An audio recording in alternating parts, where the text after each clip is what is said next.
Nous allons voir donc sur cette petite vidéo, j'ai regroupé du coup plusieurs points. On va voir donc le point d'arête, le point d'épine et puis les petits points lancés en fait pour faire des petites brindilles. Voilà, quand on a terminé son ouvrage, souvent on rajoute voilà des petites branches, des petites choses pour apporter de la légèreté un petit peu. Voilà. Alors, on va commencer, donc je vais vous montrer les différentes façons de faire ces petites brindilles. Alors, on va commencer par le point d'arête. Alors, pour le point d'arête, vous démarrez à la pointe, ici, et on va faire donc les points. Quand vous allez faire vos points d'arête pour faire des petites branches, je vous conseille de faire des points plus petits en haut et d'aller en agrandissant. Si vous faites vos points réguliers, en fait, ça va ressembler à une arête de poisson et puis à une branche d'arbre. Voilà.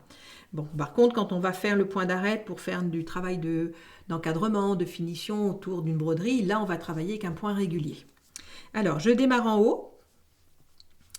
Voilà. Ici, je vais repiquer, donc je fais le point du milieu, en gros. Voilà, premier point. Je vais aller sur un côté. Voilà, alors moi je préfère en tant que droitière partir sur la gauche, mais peut-être que pour les gauchères, ce sera plus pratique dans l'autre sens. Voilà, vous allez piquer en face, hein, donc voilà les deux points en face, pour ressortir ici, en deux, voilà, au point, voilà, vous allez ressortir, voilà. Donc en gros, vous faites votre point du milieu, je sais pas si vous voyez bien, vous sortez ici, vous allez de l'autre côté, et là vous allez passer votre fil en dessous, ce qui va vous former un petit V. Voilà, et là vous avez juste à tirer, et voilà, ça vous fait un V. Donc on recommence, on fait le point du milieu. Voilà, on va sur la pointe d'un côté, on sort, et là cette fois-ci, on va repiquer en face, voilà, pour ressortir en fait à la base du point du milieu. Voilà, et là je tire en passant, le fil reste bien par en dessous. Voilà, encore une fois, donc le point du milieu, j'essaie que vous voyez bien, voilà, je sors sur le côté gauche, je vais repiquer à droite en face pour ressortir, voilà, bien ici en bas, et voilà, et mon fil passe en dessous, hein, toujours, voilà, et vous formez un V à chaque fois. Hop, je fais le point du milieu, voilà, je les agrandis comme ça vous verrez mieux en plus, vous sortez sur le côté, vous allez en face pour ressortir, voilà, en bas du point du milieu, et après on terminera évidemment par un point, voilà, on termine par un point comme ça. Donc voilà, ça c'est le point d'arête. Donc pour arrêter, ben vous venez, voilà, vous venez effectivement moi j'arrête dans la toile à beurre, voilà, en faisant quelques petits points sur place, voilà, en vérifiant que j'ai pas évidemment piqué de l'autre côté. Alors maintenant, on va voir donc une autre façon de faire les petites brindilles. Moi, j'ai tendance à préférer ce point, c'est le point d'épine, parce qu'il va vous faire un travail plus harmonieux, un petit peu moins régulier. Là, on reste quand même sur quelque chose de très rigide, un petit peu, voilà. Alors, toujours pareil, on démarre en haut. Voilà, et en plus, il est plus simple à faire, hein, voilà. Et ici, voilà, en fait, on va faire un petit peu le même travail, mais on va travailler une fois d'un côté, une fois de l'autre. Alors, ici, je vais repiquer, donc, en haut pour ressortir là. Voilà. Donc en fait, je suis sortie ici en 1. En 2, je pique sur le côté. Et en 3, je ressors en bas ici. Et mon fil passe toujours en dessous. Voilà. En fait, c'est la moitié, si vous voulez, un petit peu de ce que j'ai fait là. Donc maintenant, je vais aller faire la même chose de l'autre côté. Donc, je pique en haut. Voilà. Je ressors sur on va dire, vers la tige principale. Et je passe mon fil en dessous. Voilà.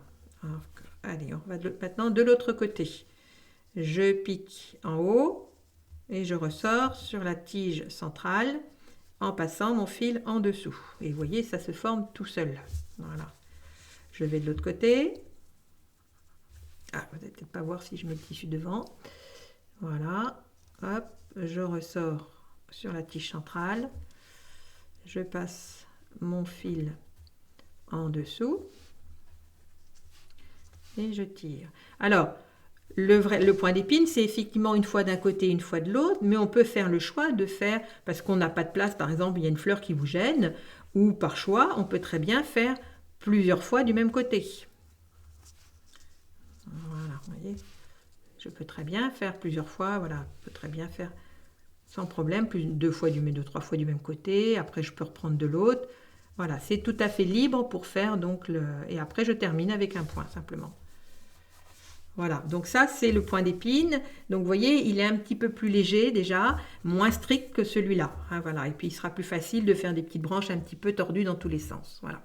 La dernière solution pour faire des petites branches, des petites brindilles, eh ben, c'est de faire ça tout simplement avec des points lancés.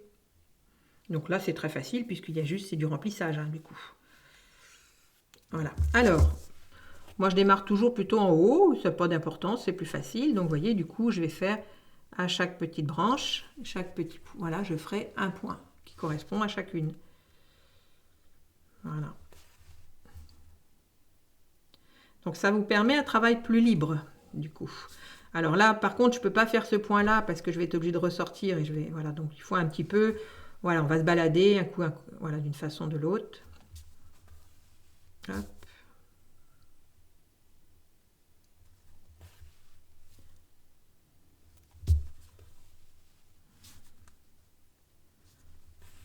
Voilà, vous voyez, c'est juste là du remplissage. Alors, si l'avantage de travailler comme ça en point lancé, c'est qu'on est libre. Hein. Si par exemple j'ai envie de rajouter, voilà, un autre point qui vient se finir, je peux vraiment faire ce que je veux. Alors, je peux très bien rajouter un autre point. Voilà, je peux vraiment faire ce que... Bon, là je vais descendre un petit peu plus bas du coup, mais je peux vraiment faire ce que je veux. Donc là, si vous avez deux points à faire, ben, faites toujours un peu plus long. Hop. C'est toujours plus joli. Alors c'est vrai que vous allez en général dessiner, puis après on improvise un petit peu. Hein, on n'est pas... Parce qu'on sait... Voilà. Donc là... On va pas suivre pile poil après le... Puisqu'en fait le rôle c'est d'habiller, de remplir un petit peu des fois des parties un petit peu vides entre vos fleurs. Ou, voilà. Donc là je travaille avec un fil mouliné en deux brins. Voilà, j'ai mis deux brins et pour faire des petites choses comme ça, c'est suffisant. Hop, donc du coup, là, ici, j'ai fait un point. Donc là, je vais aller faire celui-ci un petit peu plus court. Ce sera plus joli que de faire les deux de la même longueur. Voilà. Bon, et ainsi de suite. Voilà, vous voyez, on a un travail beaucoup plus libre. Mais en même temps, c'est un petit peu plus long. Voilà, donc c'est un choix. Voilà, je ne vais pas aller jusqu'au bout. Donc voilà, différentes façons donc de faire des petites brindilles au point d'épine. Non, pardon. Le point d'arête, le point d'épine et le point lancé. Voilà.